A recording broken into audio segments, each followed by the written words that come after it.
هلا جوزي انا بعرفه كثير بحبني وكثير رومانسي، ودايما بيقول لي حكي عراقي انا ما بفهمه، بس بحسني قلب انه رومانسي هالحكي. تعال شوي، تعال تعال. هلا لما تقول لي قبري لفتش، فسر لي اياها قدام العالم. قبري لفتش يعني تعرفين سندويشه؟ ايه يعني انا اليوم عازمك على لفه الشاورما، هيش تقريبا، بس نقول قبر اللفتش يعني لين نختصرها. طيب امه داتش. امه داش يعني انه الله يخلي لي حماتي، الله يخلي لي امك. بالضبط امك ايه داش يعني الله يخلي لي مالت عمي.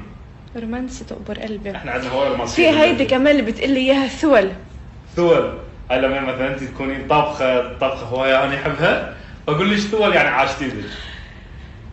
بتقولوا لي ليش ماخذ عراقي مش رومانسي؟ ليكو احنا اهل الرومانسيه. كوينتراو ممتاز في الاختراق، يعطي كرة للسلام، وينه كانت بايرة، كانت بايرة، شوت كانت بايرة، يطلب منطقة الجزاء، جول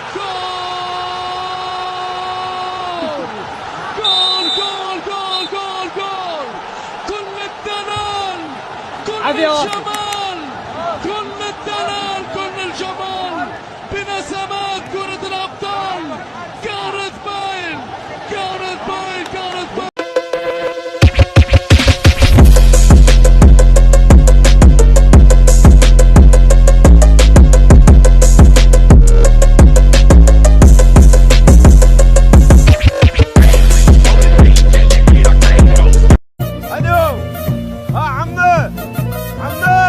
ليش تصيح؟ وصوتها ناصي ما جاي يسمعها. هي صوتها ناصي. اي انت ليش تصيح؟ هي صدق لازم هي تصيح. اي عمه عاد صوتك ما جاي يسمعك.